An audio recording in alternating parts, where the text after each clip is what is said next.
Hello students, welcome to this video. और आज हम इस वीडियो में पढ़ने वाले हैं इक्विपोटेंशियल सरफेस। तो इक्विपोटेंशियल सरफेस पढ़ने से पहले बच्चों मैं यहाँ कुछ प्रॉब्लम्स को डिस्कस करना चाहूँगा। उन प्रॉब्लम को डिस्कस करने का पर्पज़ ये है, अगर आपने उन प्रॉब्लम्स को समझ लिए तो आपको इक्विपोटेंशियल सरफेस से रिलेटेड जितने भी फैक्ट्स हैं, जितने भी बातें हैं, वो कॉन्सेप्चुअली क्लियर हो जाएंगे। क्लियर है? और आपको इक्विपोटेंशियल सरफेस से रिलेटेड जितनी भी बातें हैं उनको समझाने में मुझे भी आसानी होगी। तो आइए प्रॉब्लम को सीखते हैं। प्रॉब्लम ये है बच्चों कि एक यूनिफॉर्म इलेक्ट्रिक फील्ड में, यहाँ पे लेते हैं, सपोज आपके पास ऐसे यूनिफॉर्म इलेक्ट्रिक फील्ड है और इस इलेक्ट्रिक फील्ड में आपको 3 पॉइंट्स गिवन है। पॉइंट्स ए, दूसरा पॉइंट गिवन है बी और तीसरा पॉइंट गिवन है बच्चों सी। ठीक है? और ये जो इलेक्ट्रिक फील्ड है इसकी वैल्यू दी गई है ई नॉट। ए और बी की बीच की डिस्टेंस है डी, ए और सी के बीच की भी डिस्टेंस है बच्चों डी। क्लियर है? प्रॉब्लम ये है कि आपको फाइंड करना है, find out potential difference between points A and B and also potential difference between the points A and C। means आपको VA minus VB and VA minus VC find out करना है। Clear है बच्चों? A और B के बीच का potential, A और C के बीच का पोटेंशियल का डिफरेंस आपको फाइंड आउट करना है। क्लियर है? तो प्रॉब्लम तो समझ में आ गया, करना क्या है आपको। अब बात करते हैं हम इसके सलूशन की। तो भाई इस तरह का प्रॉब्लम आप कैसे सॉल्व करोगे? आपसे क्वेश्चन में पोटेंशियल डिफरेंस पूछ रहा है और गिवन क्या है? Electric field. तो जाहिर सी बात है कि हमें एक ऐसे कॉन्सेप्ट की मदद लेनी पड़ेगी जिसमें इलेक्ट्रिक फील्ड और इलेक्ट्रिक पोटेंशियल आता है। ठीक है? तो पिछले वीडियो में मैंने चर्चा किया था कि इलेक्ट्रिक फील्ड और इलेक्ट्रिक पोटेंशियल में क्या रिलेशन होता है। तो मैंने आपको बताया था कि delta V is equal to minus of integration of E dot D R. हर बच्चे को याद होगा ये। डेल्टा V मीन्स होता है बच्चों V final minus V initial. और अगर इलेक्ट्रिक फील्ड कांस्टेंट है तो ये बाहर निकल आ जाएगा और अंदर आ जाएगा dr का इंटीग्रेशन और ये पूरा कंप्लीटली बन जाएगा E डॉट डी आर और यहाँ आएगा माइनस। क्लियर है बच्चों? भाई ये पॉइंट आपको समझ में आना चाहिए कि इलेक्ट्रिक फील्ड अगर नॉन यूनिफॉर्म है, मीन्स कांस्टेंट नहीं है, तो फिर इंटीग्रेशन का आप यूज करोगे। ठीक है? बट अगर इलेक्ट्रिक फील्ड कांस्टेंट है तो सिंपल आप E डॉट आर यूज करो, है ना। dr का इंटीग्रेशन क्या हो जाएगा? r हो जाएगा। ठीक है बच्चों, यहाँ मैं लिख दे रहा हूँ कि जो इलेक्ट्रिक फील्ड है वो कांस्टेंट है, यूनिफॉर्म है। बात समझ में आई? अब अगर इस माइनस को आप इधर कर दो तो V initial minus V final is equal to E dot R. और E डॉट आर होता है बच्चों E R cos theta, where theta is the angle between E and R। ठीक है भाई, डॉट प्रोडक्ट से सब लोग अवेयर होंगे। तो E dot R E R cos theta. तो ये हमारा एक्सप्रेशन है, ये हमारा कॉन्सेप्ट है जिसकी मदद से हम इस प्रॉब्लम को सॉल्व करने वाले हैं। क्लियर है बच्चों? आपसे प्रश्न में ये पूछ रहा है कि A और B के बीच का पोटेंशियल डिफरेंस फाइंड आउट करना है। ठीक है? तो जाहिर सी बात है कि A जो है वो बनेगा इनिशियल और B बनेगा फाइनल पॉइंट। आप देखो ना, A से B की तरफ आप मूव करोगे तो इनिशियल होगा A और फाइनल पॉइंट होगा B। That's why VA minus VB, ये तो हो गया A और B के बीच का potential difference, is equal to E R cos theta use कर लो या E डॉट आर यूज कर लो आप। ठीक है? तो मेरा मन कर रहा है E R cos theta use करने का, तो चलिए आइए यूज करते हैं। E मीन्स बच्चों इलेक्ट्रिक फील्ड की वैल्यू। तो इलेक्ट्रिक फील्ड की वैल्यू क्या है? E नॉट है। अच्छा, यहाँ ध्यान ये होना चाहिए कि इलेक्ट्रिक फील्ड कांस्टेंट के लिए ये जो एक्सप्रेशन है ये वैलिड है, और हमें प्रॉब्लम में इलेक्ट्रिक फील्ड कांस्टेंट दिया हुआ है। That's why we can apply this expression for this type of problem. Clear बच्चों? तो V A minus V B is equal to value of electric field into R. R क्या होगा? ये जो दो पॉइंट हमारा जिसके बीच हमें पोटेंशियल डिफरेंस फाइंड आउट करना है, इनके बीच का डिस्टेंस। तो इनके बीच का डिस्टेंस बच्चों कितना है? डी। तो ई नॉट इंटू डी। अब थीटा क्या होगा भाई? थीटा जो है वो क्या है? इलेक्ट्रिक फील्ड और आर के बीच का डिस्टेंस। और जो वेक्टर आर होगा बच्चों वो ऐसे होगा, ये देखिए, ये वेक्टर आर का डायरेक्शन होगा। ठीक है, this is the direction of vector R and this is the direction of electric field. तो आप जरा देखिए, तो इलेक्ट्रिक फील्ड और वेक्टर आर दोनों क्या है? पैरेलल है। और अगर दोनों पैरेलल हैं तो जाहिर सी बात है दोनों के बीच का एंगल क्या होगा? 0 degree. Therefore E not into D into cos 0। Clear बच्चों? तो इसकी वैल्यू हो जाएगी भाई कॉस 0 कितना होता है? 1। ये आ जाएगा answer E not into D. ठीक है, चलिए भाई, पहला प्रॉब्लम तो आपने फाइंड आउट कर लिया। दूसरे प्रॉब्लम को आप वीडियो को पॉज करेंगे और खुद ट्राई करेंगे। दूसरे प्रॉब्लम में ये बोल रहा है ए और सी के बीच का पोटेंशियल डिफरेंस फाइंड आउट करना है। तो फिर से वही एक्सप्रेशन, पहले तो आप खुद सॉल्व करेंगे पॉज करके, फिर मेरे सोल्यूशन से आप मैच कराओगे। क्लियर है? तो आई होप दैट आपने सॉल्व कर लिया होगा, बट जिन लोगों ने सॉल्व नहीं किया उनके लिए ए और सी के बीच पोटेंशियल डिफरेंस मीन्स ए हमारा बनेगा इनिशियल पॉइंट और सी बन जाएगा फाइनल पॉइंट। तो means V A minus V C is equal to electric field की वैल्यू बच्चों ई नॉट गिवन है। इन दोनों पॉइंट के बीच का जो आर है, जो डिस्टेंस है, वो गिवन है बच्चों डी। अब बारी है दोनों के बीच के एंगल की। इलेक्ट्रिक फील्ड और वेक्टर आर के बीच के एंगल की बारी है।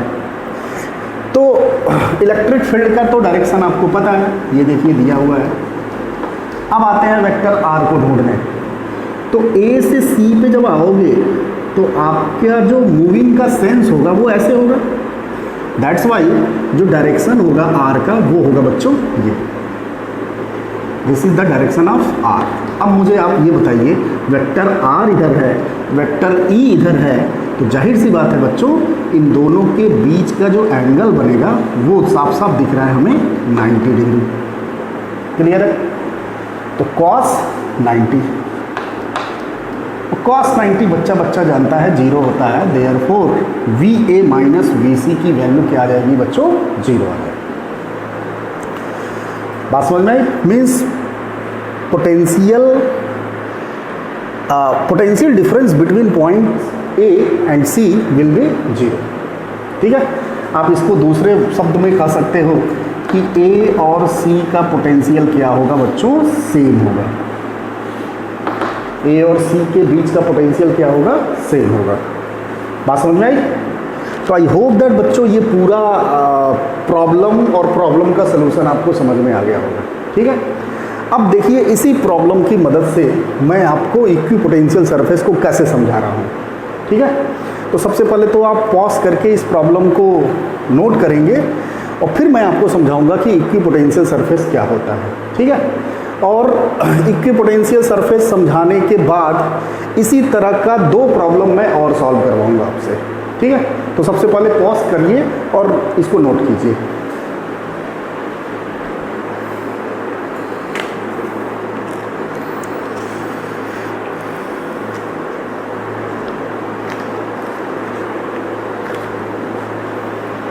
चलिए, अगर आपने नोट कर लिया है बच्चों तो आइए हम सीखते हैं कि इक्विपोटेंशियल सरफेस क्या होता है। नाम ही देखिए क्या है, इक्विपोटेंशियल सरफेस। इसका मतलब ये ऐसे सरफेस की बात कर रहा है जिस पर हर जगह पोटेंशियल क्या है? सेम है। इक्विपोटेंशियल का मतलब इक्वल पोटेंशियल से है। ठीक है, तो ऐसा सरफेस जिस पे पोटेंशियल क्या है? सेम है, उसको हम क्या कहेंगे? Equipotential surface. ठीक है, तो ये तो नाम के अकॉर्डिंग मैंने आपको बता दिया। अब जरा इसको कॉन्सेप्चुअली समझते हैं, ध्यान दीजिएगा यहाँ पे। पहले मैं इसको रफ कर देता हूँ।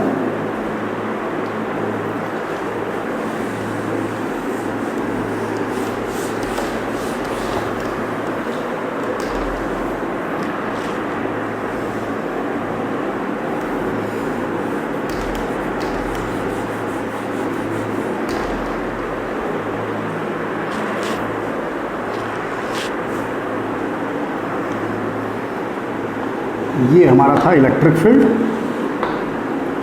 और अभी हम लोगों ने पॉइंट ए और पॉइंट सी के बीच का पोटेंशियल डिफरेंस निकाला, जिसकी वैल्यू आई 0, और उसकी मदद से हमने कहा कि भाई ए और सी के बीच का जो पोटेंशियल होगा वो सेम होगा। ठीक है बच्चों, अब हम यहाँ बात करने वाले हैं इक्विपोटेंशियल सरफेस की।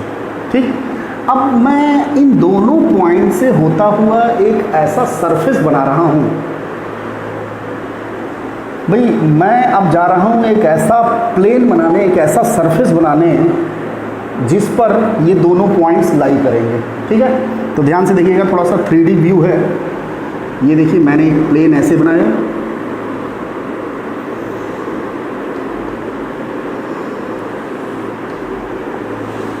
ये देखिए बच्चों,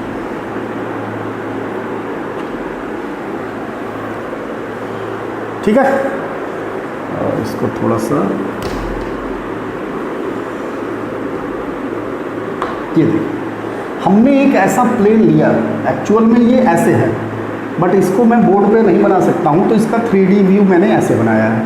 ठीक, थोड़ा आप फील कीजिए 3D व्यू से। मैं आपको समझा रहा हूँ। इधर देखिए, ये हमारा है प्लेन। भाई जिस प्लेन को मैंने बोर्ड पे बनाया है, एक्चुअल में ये है। ये एक ऐसा प्लेन है जिस प्लेन से ये पॉइंट ए और पॉइंट सी लाई हो रहे हैं। क्लियर है बच्चों? इस प्लेन पे ये पॉइंट ए भी है और पॉइंट सी भी है। ठीक, अब अभी आपने प्रॉब्लम में देखा कि पॉइंट ए और पॉइंट सी का पोटेंशियल क्या है, सेम है। ठीक, इसका मतलब इस सरफेस पे जितने भी पॉइंट्स होंगे, भाई ए और सी का पोटेंशियल सेम क्यों आया? पहले तो आप मुझे ये बताओ कि पॉइंट ए और पॉइंट सी का पोटेंशियल सेम क्यों आया? उसका कारण है, सेम इसलिए आया क्योंकि वी ए माइनस वी सी 0 हो गया। यहाँ पे देखिए, क्योंकि वी ए माइनस वी सी क्या हो गया, 0 हो गया। और वी ए माइनस वी सी 0 तभी होगा जब थीटा क्या होगा बच्चों, 90 होगा। ठीक, और थीटा है क्या, इलेक्ट्रिक फील्ड और आर के बीच का एंगल है। इसका मतलब इस सरफेस पे जितने भी पॉइंट्स होंगे, ठीक है ना, आप सपोज देखिए एक पॉइंट यहाँ ले लिया और एक पॉइंट यहाँ ले लिया, तो ये तो बच्चों हो गया आर। आप समझिएगा इसको, अगर ये हमारा प्लेन है, ये हमारा सरफेस है, और इस पर मैं दो पॉइंट्स ले रहा हूँ, एक पॉइंट यहाँ पे है और दूसरा पॉइंट यहाँ पे है, तो ये तो बच्चों हो गया आर, और इलेक्ट्रिक फील्ड ऐसे निकला हुआ है। ठीक है, तो आप मुझे बताइए आर और इलेक्ट्रिक फील्ड के बीच का एंगल कितना है, 90 डिग्री। आप कोई भी पॉइंट ले लो, कोई भी दो पॉइंट ले लो, सपोज आपने यहाँ लिया और यहाँ पे लिया, आप इनको मिलाइए तो ये हो गया आर, ये वेक्टर आर हो गया। इलेक्ट्रिक फील्ड ऐसे है, तो जाहिर सी बात है कि इस आर पे जो इलेक्ट्रिक फील्ड है वो परपेंडिकुलर है, मीन्स इलेक्ट्रिक फील्ड और आर के बीच का एंगल कितना है बच्चों, 90 है। तो बात समझ में आई कि नहीं? दैट्स वाई कि इस प्लेन पे, ये जो मैंने प्लेन बनाया है, ये जो मैंने सरफेस लिया है, इस सरफेस पे जितने भी पॉइंट्स होंगे उन पॉइंट्स का पोटेंशियल क्या होगा, सेम होगा, क्योंकि दो पॉइंट्स के बीच का पोटेंशियल डिफरेंस 0 होगा। 0 इसलिए होगा क्योंकि आर और इलेक्ट्रिक फील्ड में जो थीटा एंगल है वो 90 होगा। 90 होने से डिफरेंस 0 हो गया, और डिफरेंस 0 होने से हर दो पॉइंट के बीच का पोटेंशियल क्या होगा, सेम होगा। तो इस तरह के सरफेस को हम क्या कहते हैं, इक्विपोटेंशियल सरफेस। मीन्स ऐसा सरफेस जिस सरफेस पे हर पॉइंट क्या हो, हर पॉइंट का पोटेंशियल क्या हो, सेम हो। तो बच्चों इक्विपोटेंशियल सरफेस पे हर पॉइंट पे क्या हो गया, पोटेंशियल सेम हो गया। उसका कारण क्या है, ये मैंने एक्सप्लेन कर दिया यहाँ पे। ठीक है, क्यों? कारण ये है कि जो थीटा का है वो क्या हो गया, 90 हो गया, जिससे डिफरेंस 0 हो गया। डिफरेंस 0 होने की वजह से दो पॉइंट के बीच का पोटेंशियल क्या हो गया, सेम हो गया।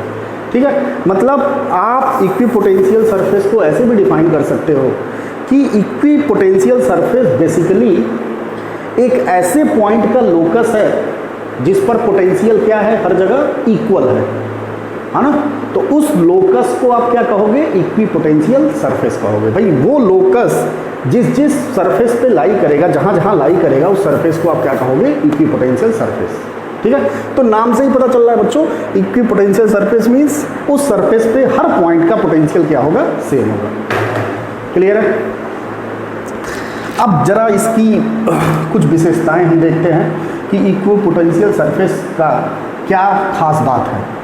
तो आप जरा देखिए, तो ये जो मैंने प्लेन यहाँ पे लिया था, यहाँ जो मैंने प्लेन लिया था, एक बार मैं फिर से आपको दिखा रहा हूँ, ये जो हमने प्लेन लिया था, ये हमारा जो प्लेन है, ये जो हमारा सरफेस है, वो इक्विपोटेंशियल सरफेस है। अब इस सरफेस पे जो इलेक्ट्रिक फील्ड है वो क्या होगा, 90 डिग्री। भाई इलेक्ट्रिक फील्ड 90 डिग्री हुआ है, तभी तो ये इस पे सारे पॉइंट्स का पोटेंशियल सेम हुआ है। इसका मतलब ये हुआ बच्चों कि अगर कहीं इक्विपोटेंशियल सरफेस है तो उस सरफेस से इलेक्ट्रिक फील्ड हमेशा परपेंडिकुलरली निकलेगा। मीन्स उस सरफेस पे इलेक्ट्रिक फील्ड हमेशा परपेंडिकुलर ट्रेवल करेगा। आप देखिए, अगर मैं बात करूँ ये इक्विपोटेंशियल सरफेस है तो इलेक्ट्रिक फील्ड कैसा होगा, इधर होगा। ठीक है, तो ये पॉइंट आप नोट कीजिएगा कि electric field lines always travel perpendicular on the equipotential surface.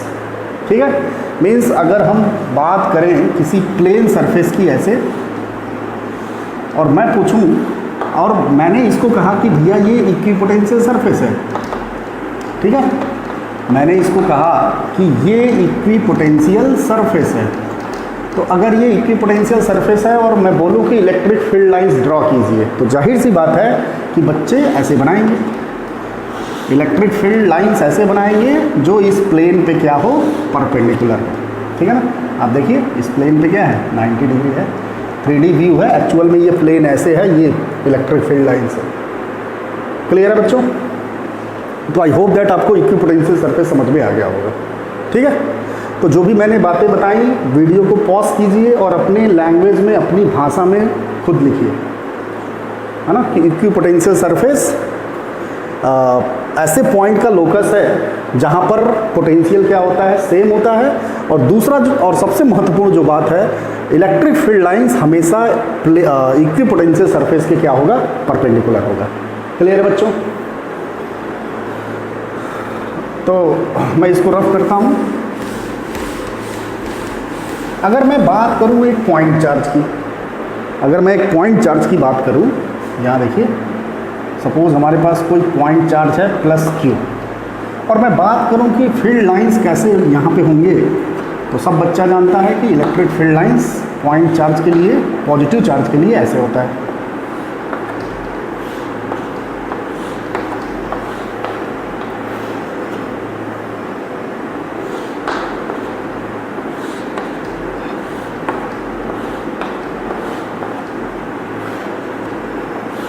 ये हमारा है इस पॉइंट चार्ज से इलेक्ट्रिक फील्ड लाइंस। ठीक है, अब हमें इक्विपोटेंशियल सरफेस ढूंढना है। ठीक है ना, तो इक्विपोटेंशियल सरफेस की खास बात क्या होती है भाई, हर पॉइंट का पोटेंशियल सेम होगा, ये तो कंफर्म है। दूसरा कि जो फील्ड लाइंस होंगे वो उस सरफेस पे क्या होंगे, परपेंडिकुलर होंगे। मीन्स ये जितने भी फील्ड लाइंस हैं, हमें एक ऐसा सरफेस यहाँ बनाना है कि ये सारे फील्ड लाइंस उस सरफेस पे क्या हो, परपेंडिकुलर हो, उस सरफेस से 90 डिग्री एंगल बनाए। ठीक है, तो जाहिर सी बात है बच्चों कि यहाँ जो सरफेस बनेगा वो स्फेरिकल शेप का होगा, ऐसे। ये देखिए, ये स्फेरिकल सरफेस का होगा। ठीक है, तो आप इसको कहोगे equipotential spherical surface, spherical equipotential surface. ठीक है, यहाँ देखिए हर जगह जो है इलेक्ट्रिक फील्ड सरफेस से कितना एंगल बना रहा है, 90 डिग्री। यहाँ देखिए हर जगह 90 डिग्री। ठीक है, ये देखिए 90 डिग्री, 90 90 90। ठीक है, तो ज़रूरी नहीं है कि बच्चों जो इक्विपोटेंशियल सरफेस हो वो बिल्कुल प्लेन हो। स्पेरिकल भी हो सकता है, ठीक है। अगर हम बात करें एक चार्ज रॉड की, ठीक, और हमने माना कि ये पॉजिटिवली चार्ज है, तो आप मुझे बताओ इलेक्ट्रिक फील्ड लाइंस कैसे निकलेंगे। ये होगा इलेक्ट्रिक फील्ड लाइंस, इधर ध्यान दीजिए, ये इलेक्ट्रिक फील्ड लाइंस होंगी। अब बच्चों यहाँ हमें एक इक्विपोटेंशियल सरफेस बनाना है, तो इक्विपोटेंशियल सरफेस मीन्स ये हुआ कि वो सरफेस पर ये जो फील्ड लाइंस हैं वो क्या होंगे, 90 डिग्री एंगल बनाएंगे। तो जाहिर सी बात है बच्चों, सिलेंडर बनेगा, जो इक्विपोटेंशियल सरफेस आएगा वो सिलिंड्रिकल शेप का होगा। पहले मैं बना देता हूँ फिर आपको समझाता हूँ, ध्यान दीजिए इधर। ये देखिए, तो एक्चुअल में ये रॉड है, यहाँ देखिए मैं ऐसे समझा रहा हूँ आपको, ये रॉड है और इसके चारों तरफ इक्विपोटेंशियल सरफेस है। तो फील्ड लाइन जो निकलेगा वो क्या होगा, आप देखिए फील्ड लाइन जो निकल रहा है वो इस सरफेस पे क्या है, परपेंडिकुलरली ट्रैवल कर रहा है, ठीक है। तो ज़रूरी नहीं है कि इक्विपोटेंशियल सरफेस प्लेन हो, स्फेरिकल भी हो सकता है, सिलिंड्रिकल भी हो सकता है, ठीक है। और लेकिन हर इक्विपोटेंशियल सरफेस की ये खास बात होती है कि इलेक्ट्रिक फील्ड लाइंस वहाँ से 90 डिग्री पे ट्रैवल करेगा, परपेंडिकुलरली ट्रैवल करेगा। बात समझ में आई बच्चों? तो आई होप दैट आपको इक्विपोटेंशियल सरफेस समझ में आ गया अच्छी तरीके से, ठीक है। नाम ही है इक्विपोटेंशियल सरफेस। जहाँ इक्विपोटेंशियल सरफेस टर्मिनोलॉजी यूज किया, आप समझ लेना कि उस सरफेस पे हर पॉइंट का पोटेंशियल क्या है बच्चों, सेम है। क्लियर है? तो इस वीडियो में तो मैंने आपको बताया इक्विपोटेंशियल सरफेस क्या होता है। अब इसके बाद जो मैं वीडियो बनाऊंगा उसमें आपको बताऊंगा कि कैसे हम इक्विपोटेंशियल सरफेस से चलिए जब मैं बनाऊंगा तब डिस्कस करूंगा। अभी थोड़ा सस्पेंस रहने दीजिए, ठीक है ना। इसको मैं मिटा रहा हूँ, पहले तो आप बना लो इसको।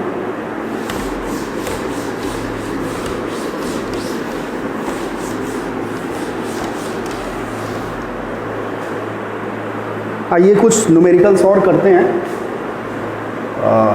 इलेक्ट्रिक फील्ड कांस्टेंट पे। यहाँ देखिए मैंने, तो बच्चों आपने देखा कि कैसे उस प्रॉब्लम की मदद से, भाई डायरेक्ट अगर मैं बता देता कि इक्विपोटेंशियल सरफेस पर हर पॉइंट का पोटेंशियल सेम होता है तो आप कन्फ्यूजन में रहते कि क्यों सेम होता है। और अगर मैं डायरेक्ट बता देता कि electric field lines equipotential surface पे परपेंडिकुलर होता है तब भी आप कंफ्यूज रहते हैं। इसीलिए मैंने वो प्रॉब्लम सॉल्व करवाया ताकि उस प्रॉब्लम से आपको इक्विपोटेंशियल सरफेस बिल्कुल कॉन्सेप्चुअली क्लियर हो जाए, ठीक है बच्चों। तो आइए उसी तरीके का एक और प्रॉब्लम करते हैं। यहाँ देखिए आपको इलेक्ट्रिक फील्ड गिवन है और यहाँ फिर से 3 पॉइंट गिवन है, point A, point B and point C ऐसे गिवन है और हर 2 पॉइंट के बीच का डिस्टेंस है ए। तो जाहिर सी बात है कि इन पॉइंट्स को आप मिलाओगे तो बनेगा ट्रायंगल और ये ट्रायंगल जो होगा वो इक्विलैटरल ट्रायंगल होगा, ठीक है बच्चों। फिर से इलेक्ट्रिक फील्ड की वैल्यू है E0। प्रॉब्लम फिर से वही है, find out the potential difference between A and B. VA minus VB निकालना है आपको, VB माइनस VC निकालना है एंड VA माइनस VC निकालना है, ठीक है। ये 3 प्रॉब्लम सॉल्व करने हैं। तो पॉज कीजिए वीडियो और खुद से ट्राई कीजिए। चलिए करते हैं सॉल्व। A से B, भाई A और B के बीच का पोटेंशियल डिफरेंस निकालना है। तो जाहिर सी बात है बच्चों कि जो वेक्टर R बनेगा उसका डायरेक्शन इस तरीके का होगा, ठीक है। भाई मेन इस तरह के प्रॉब्लम में R का डायरेक्शन ढूंढना है, ठीक है। तो R का डायरेक्शन हमने ढूंढ लिया। भाई सब बच्चों को पता है कि VA minus VB, V initial minus V final is equal to E dot R या ER कॉस थीटा। तो E कितना दिया है बच्चों, E0। यहाँ से यहाँ का दूरी R का जो मैग्नीट्यूड है वो क्या दिया हुआ है, A। कॉस एंगल बताइए, ये है वेक्टर R, ये है वेक्टर R और ये है बच्चों इलेक्ट्रिक फील्ड। और जाहिर सी बात है कि ये एंगल आप बड़े आसानी से निकाल सकते हो, because this triangle is a equilateral triangle, और इक्विलैटरल ट्रायंगल में हर एक एंगल 60 डिग्री होता है, हर बच्चे को पता है ये चीज़। तो अगर ये 60 डिग्री है तो ये भी क्या होगा बच्चों, 60 डिग्री। तो इलेक्ट्रिक फील्ड और वेक्टर आर के बीच का जो एंगल होगा वो होगा कितना बच्चों, 60 डिग्री। तो दैट्स वाई cos 60, और ये आंसर आ जाएगा E0a/2, cos 60 1/2। चलिए आइए निकालते हैं VB माइनस VC। तो VB माइनस VC में फिर से इलेक्ट्रिक फील्ड की वैल्यू E0 R ढूंढते हैं, R का डायरेक्शन ढूंढते हैं। आइए ढूंढते हैं B से C, मतलब ये इनिशियल ये फाइनल, तो इनिशियल से फाइनल की तरफ आपको मूव करना है। This is the vector R, और वेक्टर R का जो मैग्नीट्यूड है बच्चों वो दिया है A। अब बारी है इलेक्ट्रिक फील्ड और वेक्टर R के बीच के डायरेक्शन की।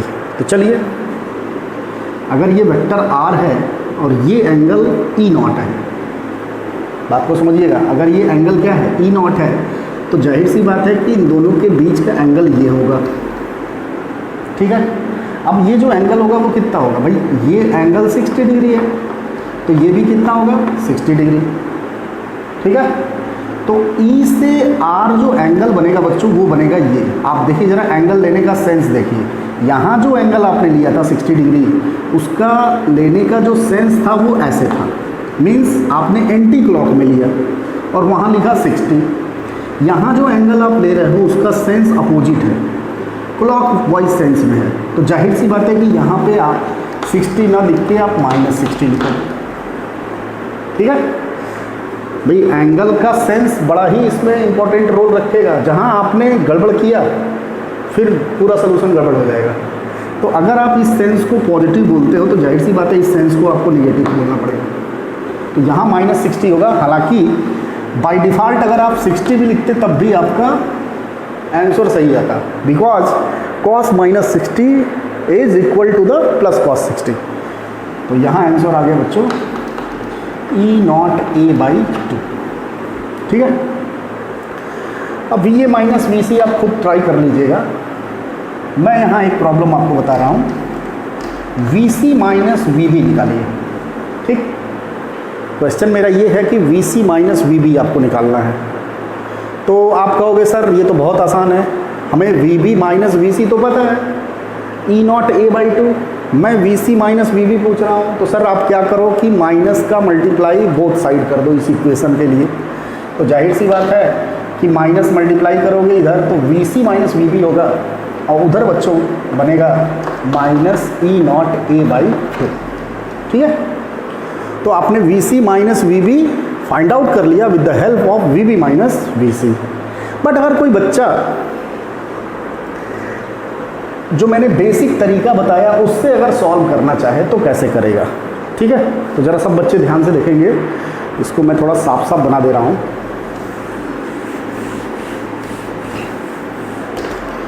ये था हमारा इलेक्ट्रिक फील्ड, ये हमारा इलेक्ट्रिक फील्ड था, और ये हमारे पॉइंट्स थे, ये था बच्चों C और ये था B। तो अगर मैं स्टार्ट करूं ऐसे VC minus VB, V initial minus V final, तो इनिशियल ये फाइनल ये बनेगा, और वेक्टर R का जो डायरेक्शन बनेगा बच्चों वो बनेगा ऐसे, this is the direction of vector R। और इलेक्ट्रिक फील्ड बच्चों ऐसे है, तो लगे हाथ हम दोनों के बीच का एंगल निकाल लेते हैं। तो ये इलेक्ट्रिक फील्ड, ये वेक्टर R, तो ये होगा एंगल, ठीक है। हमेशा इलेक्ट्रिक फील्ड से हम एंगल मेजर करेंगे, बात समझ आई, E.R। तो ये एंगल आप निकालिए कितना होगा। तो आप देखो अभी हमने थोड़ी देर पहले ये एंगल निकाला था 60 डिग्री। अगर ये 60 है और पूरा 180 बनता है तो जाहिर सी बात है ये क्या बनेगा, 180 minus 60 it will be 120 degree. Clear बच्चों। तो VC माइनस VB की वैल्यू क्या होगी, इलेक्ट्रिक फील्ड इंटू दोनों के बीच का डिस्टेंस A इंटू कॉस दोनों के बीच का एंगल, वो आ गया 120। यहाँ रख दो 120 और cos 120 सब बच्चा जानता है -1/2 होता है, आपको बताने की ज़रूरत नहीं है। तो यहाँ पे हो गया -E0 तो देखिए बच्चों आंसर वही आया, यहाँ वाला आंसर यहाँ वाला आंसर सेम आया। ठीक है, तो चाहे आप जिस तरीके से निकालो, इससे निकालो तब भी वही आंसर, या फिर बेसिक कॉन्सेप्ट से निकालो तब भी वही आंसर आएगा। तो आई होप दैट बच्चों आपको ये प्रॉब्लम समझ में आ गया होगा। तो आप प्रॉब्लम नोट कीजिए, ये सॉल्यूशन नोट कीजिए, और एक आखिरी प्रॉब्लम और मैं सॉल्व कराना चाहूँगा आपको।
क्वेश्चन आपको गिवन है बच्चों कि यहाँ देखिए ये हमारा कोऑर्डिनेट सिस्टम XY एक्सिस और इलेक्ट्रिक फील्ड ऐसे दिया हुआ है।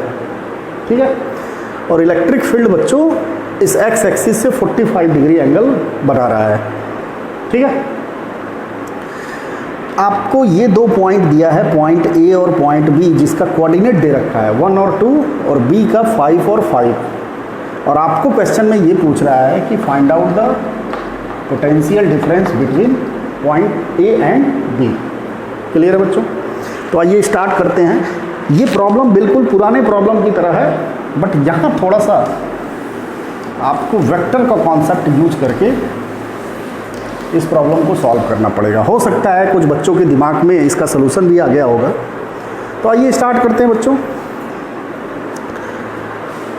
चलिए, तो ये इनिशियल ये फाइनल, तो VA minus VB is equal to आप करोगे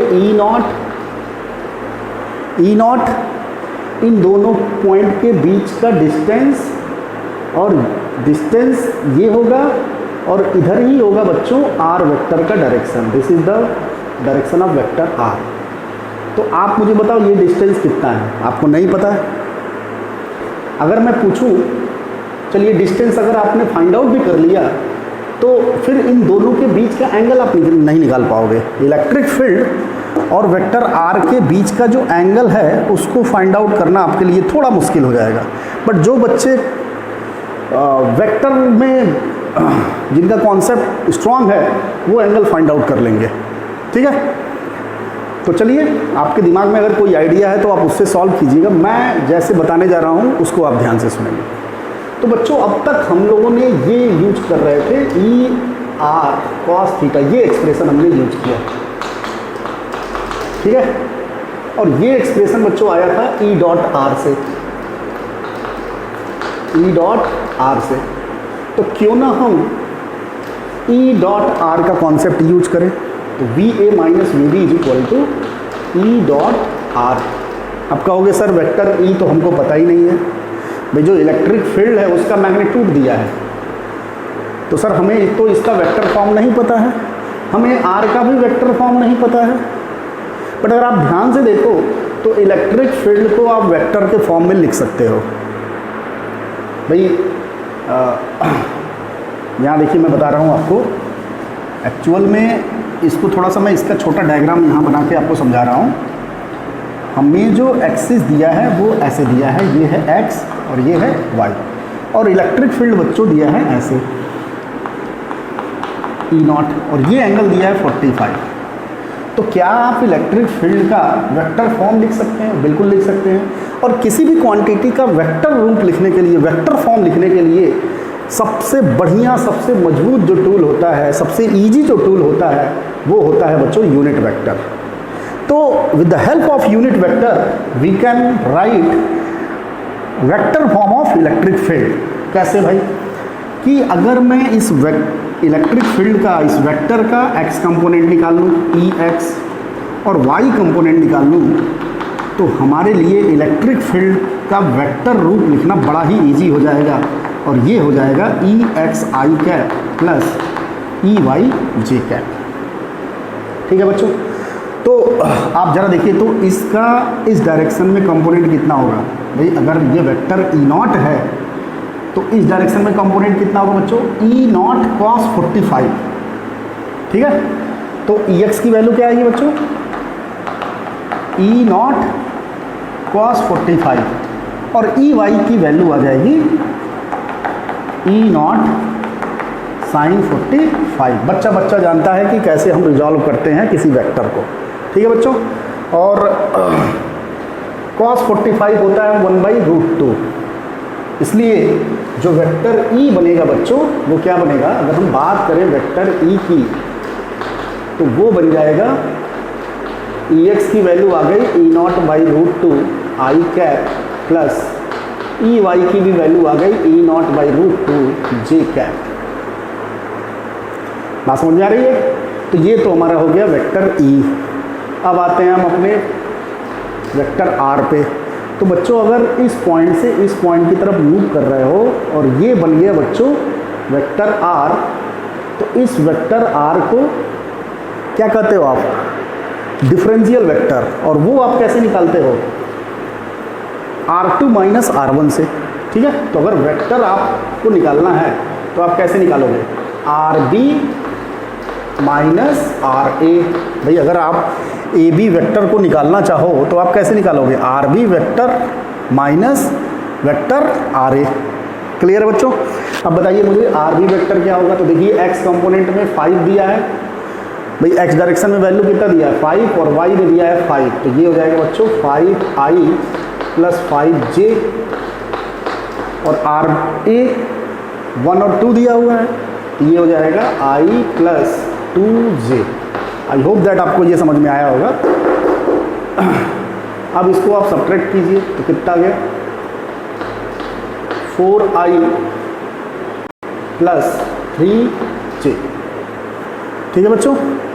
तो this is the vector R and this is the vector E। अब इन दोनों वेक्टर को आप इसमें रखो तो बच्चों आ जाएगा VA minus VB is equal to E0/√2 I cap plus E0/√2 J cap dot 4i plus 3j। ठीक है? और डॉट प्रोडक्ट करने आपको आता है। कैसे भाई? i का i में, j का j में करते हैं। तो यहाँ जब आप करोगे तो ये आ जाएगा 4E0/√2 प्लस j का j में करो, j वाले टर्म का j वाले टर्म में मल्टीप्लाई करो तो 3E0/√2। क्लियर है बच्चों? ये फाइनल आंसर आ जाएगा 7E0/√2। तो this is the potential difference between point A and B, 7E0/√2। तो इस प्रॉब्लम को बताने का उद्देश्य ये था कि आप अब तक जो प्रॉब्लम था उसको आपने ऐसे सॉल्व किया ER cos थीटा की मदद से। बट अगर आप कहीं फंस जाओ तो इस अप्रोच से आप अपने प्रॉब्लम को सॉल्व कर सकते हो। ठीक है? और ध्यान दीजिएगा बच्चों कि यहाँ जो मैंने इलेक्ट्रिक फील्ड लिया है वो कांस्टेंट लिया है। जितने भी प्रॉब्लम मैंने सॉल्व किए वो सब कांस्टेंट इलेक्ट्रिक फील्ड वाले प्रॉब्लम थे। ठीक है? तो कांस्टेंट इलेक्ट्रिक फील्ड वाले प्रॉब्लम को कैसे सॉल्व करना है? हमारे पास दो अप्रोच है, ER cos थीटा या E.R। दोनों का मीनिंग सेम है, बस सवाल को सॉल्व करने का, समझने का नज़रिया बस अलग है। क्लियर है बच्चों? अब आपके मन में विचार चल रहा होगा, सर पुराने प्रॉब्लम को आपने कैसे क्यों नहीं सॉल्व किया, इससे कर सकते थे, आप खुद ट्राई कीजिएगा। ठीक है, आप वेक्टर ई का जो इलेक्ट्रिक फील्ड है उसका वेक्टर फॉर्म लिख दीजिए, जो वेक्टर आर है उसका वेक्टर फॉर्म लिख दीजिए। ठीक है, और फिर दोनों का डॉट प्रोडक्ट लिख दीजिए। बट आप जरा कॉमन सेंस लगाइए कि आपको डायरेक्ट ई पता है, आर पता है, थीटा पता है, तो क्यों हम पचड़े में पढ़ने जाएं।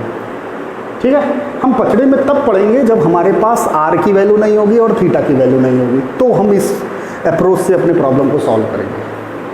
क्लियर है बच्चों?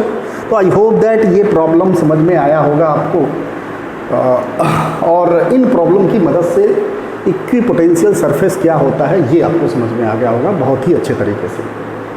तो अभी बस इतना सीखिए। नेक्स्ट वीडियो में मैं वर्क डन पे चर्चा करूंगा कि कैसे हम पोटेंशियल डिफरेंस की मदद से वर्क डन फाइंड आउट करते हैं। क्लियर बच्चों? किसी भी इलेक्ट्रिक फील्ड में अगर आप किसी चार्ज को एक पॉइंट से दूसरे पॉइंट पे मूव करोगे तो वर्क डन को कैसे हम कैलकुलेट करते हैं with the help of potential difference between 2 points, ये मैं डिस्कस करूंगा नेक्स्ट वीडियो में। तो आप इसको नोट कीजिए, समझिए खुद से। प्रॉब्लम हो तो कमेंट बॉक्स में आप प्रॉब्लम को शेयर कर सकते हैं। तो थैंक यू वेरी मच।